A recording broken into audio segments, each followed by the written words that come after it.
Today is a good day to remind Nigerians and everyone that Olanipekun could not tell the world how FCT became the 37th state in Nigeria. He failed to prove how and why INEC would encounter a technical glitch in the presidential election, only whereas the upload for the national and state assembly elections was perfect. All eyes on the judiciary. Anyway, I am going to bring to you a full transcript of what occurred in court today. So if you want to listen to that, make sure to hit the red subscribe button, like and share our videos, and let's move on. First of all, I want to start by reminding you people that Tinubu submitted a fake Chicago State University certificate obtained from Pinterest to INEC, and Olanipekun is in court saying there must be documentary or oral testimony from the university expressly stating that he didn't attend the school. Then who is the female Tinubu? This is getting far more interesting. Anyway, let's go to the business of the day. We are live in court today, and up next is going to be PDP's matter for today is over. Up next is going to be that of Labour Party. Starts by 2 p.m. Let's get on the sheet. Let me first of all start by telling you that the legal team was present in court today, and I'm going to start by introducing them. The People's President, we have Peter Obi. The People's Vice President, we have Dati Baba Ahmed. Both of them are seated and ready. The legal team of all legal teams are ready. Justices are here, and counsel appearances are being taken. Let me start that Peter Obi is in court. That's Baba Ahmed. We have Prof. Chimamanda Adichie. We have Chief Akin Oshuntekun. We have Barrister Julius Abure, Mr. Osoleka Obaze, and other notable Labour Party stakeholders are in court. We also have Dr. Levi Uzoku. San is leading our legal team today. Peter Obi standing for the petitioners. Alright guys, so we had some dignitaries today and I am going to bring to you a full transcript of what took place. Chief Latif Fagbemi San announced for APC with others. The matter slated for today has been mentioned as adoption of final written addresses by parties. That of Atiku and the PDP was done from 9 a.m. till about 12:15 earlier today. Court is filled to the capacity. Late counsel to INEC, A.B. Mahmood San, announced his appearance alongside his learned colleagues. Chief Wole Olanipekun is announcing his appearance. With him are members of the other and outer and inner bar, the sons and the non-sons. Court starts. We will begin with the objections before we come to the main written addresses. A.B. Mahmood. A.B. Mahmood says, this case is different from the earlier case because the petitioners here also raised objections. Chief Levi Uzoku continues, we prefer for them to start. A.B. Mahmood says, my learned friend Stephen Edehi will lead this procedure. Stephen Edehi, son for INEC, stands and says, the first respondent, INEC objections on admissibility of documents in evidence was filed on 14th July 2023. We also filed a reply on point of law on the 28th of July 2023. We adopt the content of the said written addresses. Court indicates there is an error. Stephen Edehi, we seek leave to correct that line to read which do not have. Court, correction done. Stephen Edehi continues, thank you, my lord. I adopt the same processes as our argument before this honorable court to sustain the objections. Court, Chief Olanipekun, he replies, my learned brother Yusuf Ali will conduct the next proceedings. And we continue, Yusuf Ali, son for Bola Ahmed Tinubu and Shitima. The argument and objections of the admissibility of documents was articulated and filed on the 14th of July 2023. Upon receipt of the reply of the petitioners, Labour Party and Obi, it became imperative to file a reply on point of law, which did on 25th of July 2023. We adopt these processes in urging my noble lords to sustain the objections and strike out the inferred document before my noble lords. L.O. Fagbemi San for INEC says, we filed our written address in respect of the objections filed on 14th day of July 2023. We also filed a reply on point of law on receipt of the petitioner's reply address dated 27th July but filed on the 28th of July. We adopt our argument to reject or discountenance those documents. Dr. Levy stands and says Awaka Lusan will respond to the processes of the first respondents if it pleases my lord. Awaka Lusan for Labour Party. The petitioners have the two processes in response. The first is the reply to the first respondent, INEC. It was filed in the 23rd of July 2023 against the first respondent's objection filed on the 14th of July. I adopt the said process as our argument. The petitioners reply to the objection raised by the second and third respondents as was filed on the 20th of July 2023. In respect to the objection by the third respondent, the petitioner's reply was filed on the 23rd of July 2023. We adopt the petitioner's reply to all the respective parties. Dr. Levy says Chief Anachebe San will take charge of our own objections. Chief Anachebe stands and says, may it please my noble lords, the objections against documents tendered by the first respondent, INEC, was captured in our written address date 22nd July but filed on the 23rd of July 2023. There was also an objection filed against document tendered by the second and third respondents filed on 20th July 2023.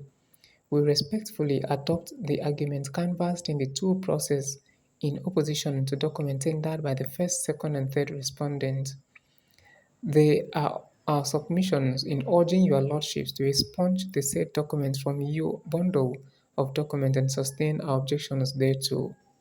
Stephen Edehi San for INEC says, in opposition to the petitioner's objections on our documents, we filed the document on 20th day of July 2023. We adopt the content of the said written address to overrule the objections. The court gave the parties 20 minutes each for their oral submissions proper on the final written addresses. There is a timekeeper who rings the bell, indicates once the period allotted to each party is exhausted. Well, it feels like a school, but I love it anyway. Moving to the second point in relation to the 25%, I'll first of all say that there is no dispute as to facts. The only issue is in relation to the interpretation of the relevant aspect of the Constitution in Section 134, which says the candidate must score 25% in two-thirds of the state and the FCT. Your lordships should not adopt an approach that will result in an absurdity, which the voters in FCT are ascribed superior positions than the other voters. We hereby submit our arguments. Yusuf Ali for INEC says, in reaction to the petitioner's objection on documents, we filed a written address filed on the 25th of July 2023 in opposition. We adopt the argument in the document as our argument, especially as there was no further reply by the petitioners. L.O. Fagbemi San for APC. In respect to this objection, we have no processes filed. Court. We will now go to the main addresses. Instead of 10 minutes, parties will be allowed 20 minutes each to address the court. A.B. Mahmood, INEC. The first respondent has filed the written address dated 14th July 2023. Along with that, we also filed a list of authority also dated and filed 14th July 2023. After we received the petitioner's written address, we also filed on reply on point of law. With respect, these are the processes filed by the first respondent. We adopt same as our argument in this petition. My lord, for all the detailed arguments canvassed in our written address, we humbly submit that this petition is lacking in merit and should be dismissed by the court. I will seek your lordship's indulgence. On page 15 of our written address, we set out the issues for determination. They are listed. I will only speak to two issues. The first issue is number B, has to do with the complaints by the petitioners of the non-compliance with the provisions of the Electoral Act. The essence of the complaint is with technology introduced by the first respondent. The rationale seems to be appreciated by the petitioners. However, they misunderstood the technologies. The BVAS was used for accreditation and transmitting of results. The IREF portal is a result viewing portal. The evidence shows clearly that the first respondents went to great lengths to ensure that this technology functioned as designed. The applications used on BVAS was developed in-house, tested for performance and vulnerability. The data were also hosted on Amazon Web Services, and evidence shows it was the most advanced and secure web service provider in the world. The intention of the first respondents was beyond doubt both by the petitioners and ourselves. The petitioners have contrived in their mind the so-called electronic collation system which was prescribed by the first respondents, which they have brought no evidence to show. Although the petitioners consistently argue that the National Assembly and presidential elections went on concurrently, but they never showed there was any electronic collation of results in the National Assembly or any other election. What was in place was the manual collation. The second is in response by the glitch. This glitch was orchestrated by human beings to alter the result. The case put forward by the first respondent is that the glitch didn't occur by human effort, but by the normal function. My submission was that if there was human interference on the machines, the petitioners ought to have showed it. If they failed, that argument fails. Also, the IREF was for public view and did not affect the result collation. It was only for trust. All the witnesses have agreed on this. All the argument of AWS being faulty or not result in a no issue. There has been argument about 18,088 so-called blood polling unit results on IREF.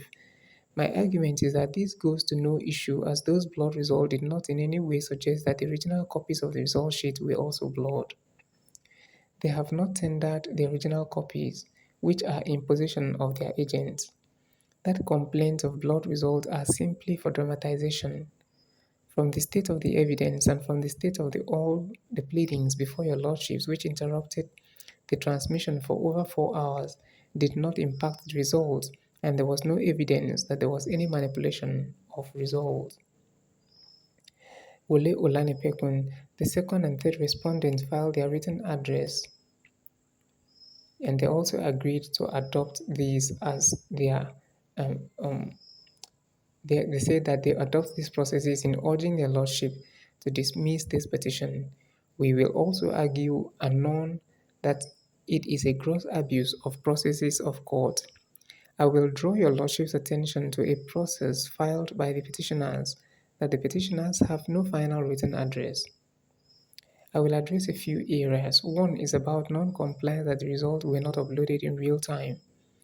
Upload to IREF is not part of the collation process for the purpose of declaration of results, as all collations are done physically at the respective polling units and collation centers, where results were entered at the appropriate INEC locations. May I refer your lordships to Exhibit X1, which is a judgment of the Superior Court given at the instance of the second petitioner that the court should declare that INEC should declare results electronically, and judgment was given. The second petitioner, Labour Party, also went to a high court in Lagos and obtained a contrary judgment. The Court of Appeals quashed that judgment, stating that Exhibit X1 quashed that decision. My lords, may we draw your attention to 137 Section 1 of the Constitution. The issue does not arise at all. It says he is under a sentence of death. It is a present tense, not that he was, but that he is presently under. May I draw your lordship's attention to subsection E, that he is sentenced in a period within 10 years. In primary school, we were taught present tense and past participle. The second respondent is not under any fine. The argument in respect of the FCT, let me read the provisions of the Constitution. May I make this submission on bended knees, that what the Constitution is talking about is vote scored, not landmass, and That was what the Supreme Court emphasized in the case of Awolowo and Shagari. The second respondent scored more than one quarter of the vote scored in the FCT. The first petitioner, with all respect, has no local standing to question the 25% outcome of this decision, as the Constitution forbids him to contest in a re-election, if such were to be the case. Lastly, is the question of the first petitioner breaching the law. We tendered Exhibit RA 18 gave evidence that he was not a member of the Labour Party. You cannot benefit from your own wrongdoing. There is no connectivity between the petition and the reliefs of the parties. May I urge my noble lords to dismiss this petition and urge my lordship to hold on my bended knees. Wole Olanipekun was saying that as the second respondent. Of course, fourth respondent came up to say, that is talking about Fabemi. The fourth respondent filed a written address and adopted its processes. He said, respectfully, I adopt and rely on these two processes. I urge the court to dismiss this petition. He says, I will adopt the oral submissions of my A.B. Mahmood and our leader, Chief Wole Olanipekun. I have refrained myself, but I have to be mild to say that this petition is ambitious. The second petitioner has abused processes. They suffered defeat in Abuja and ran to Lagos. They had a short victory, as the court appeal shows the results were disastrous. Unless there is an appeal to overturn the decision of that court, this procedure here is a gross abuse of process. The investigation in an election is to see whether voting took place, the results declared and collation was done. I will give it to them where they have done well, and that they did not dispute that voting, counting, collation, and results are the important things.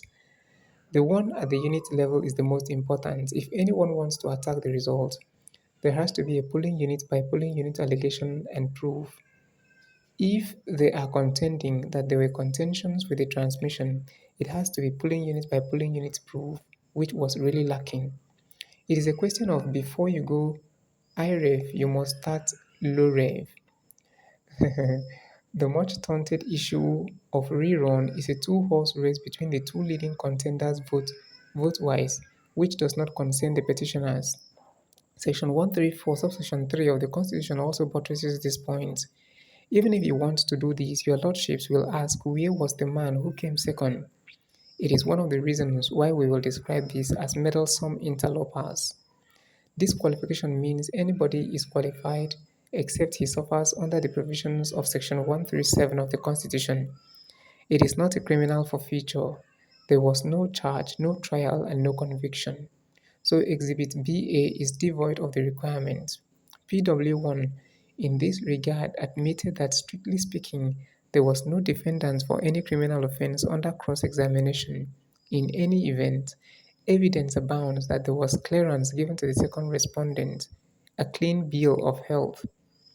The question of the status of FCT does not enjoy any special status as far as elections are concerned, especially presidential elections. The second respondent scored more than 25% in about 29 states. That suffices, and to do otherwise will amount to constitutional absurdity. On the issue of IREF, there is no point that has not been decided. The case has been settled by the decision of the Supreme Court. It is reported in Oyetola vs. INEC. This has cleared any doubt in the air as to the position of INEC whether it adequately conducted the election. No one is perfect, and INEC scored at least 90% in this election. That is what Fagbemi continued to say. Yes, it is now time. Dr. Levi Uzogu-san is on fire. He is currently addressing the court so brilliantly. I am going to bring that to you in the next video. So if you want to listen to all of that, make sure to stay updated and I'll bring it to you in the next video. So once again, it is time for Dr. Levi Uzogu to address the court. He says, in reaction of the address by the first respondent, the petitioners filed their final address on the 23rd of July 2023. Finally, in reaction to the address of the fourth respondents, the petitioners filed their response on the 23rd of July 2023. We seek to adopt the final addresses in urging my lords to uphold the petition. We want to submit that the respondents have labored in vain to diminish the importance of IREF, and in the case of Yellow Teller versus INEC, which Fabemi cited, stated that IREF is part of the electoral process. I will refer to all the witness depositions of RW1 because I would like to drag them out of their comfort zone. He said, I know that the authentic and statutory prescribed is the IREF portal. They are trying to downplay that an election which 18,088 blood results were uploaded to the IREF is a faulty election. There is something remarkable about this matter. INEC issued CTC of purported polling unit results to the petitioners. Out of that number, 8,123 were blood, certified by INEC. Some were blank copies of A4 papers. Also among them, you have pictures certified by INEC. Court, we are not writing because it is in your written address. Dr. Levy, how can they say they conducted an election properly? It is my respectful submission that a CTC of any document in a result must be an exact replica of the original. They failed to produce the originals of the copies they certified because it couldn't be any other blank sheet. Let me go to the issue of fine or forfeiture which the second respondent talked about. It is not in doubt that the second respondent forfeited $460,000 as proceeds from narcotics and money laundering. They do not want to hear that. We clearly relied on Section 137, subsection 1D, but they are pushing it to another Section E. You cannot make our case for us. The provision says any court or tribunal. It is very clear. My lord, there is the attempt to claim that the first petitioner is not accommodated under Section 134. The submission that in the case of rerun, there is the argument that the first petitioner will not be accommodated. The only candidate who comes squarely within the province of Section 134 is the first petitioner. Even if they created wrong interpretations, it cannot work. The case of Awolowo and versus Shagari was cited. Of course, the provisions now of the Constitution was not available to interpret that case. Let me quickly refer to what my brother for second and third respondents stated, that the petition was abandoned. I couldn't believe this coming from my brother whom I respected. My brothers did not urge you to interpret and as being disjunctive. I didn't hear that. I submit with the greatest respect that the petitioners have proved their petition, particularly with the issue of non-compliance. They had no defense. At one point, they said it was the printing toner that caused the issues. At some point, they said glitch could have caused it, but the alleged glitch lasted only 4 hours. But up to 29th of May, they were still giving us blood results of the election. Finally, the petitioners have proved that there was no glitch whatsoever as alleged by the respondents. And it was at this time the court hereby adjourned to a later date for judgment. This date would be communicated at another time to all the parties. Fingers crossed, I will bring you more updates of what is going on in the court. So if you like the effort we put through to bring this information to you, please like and share our videos and share it on your social media platforms. Make sure to subscribe for the next update, and thanks for watching.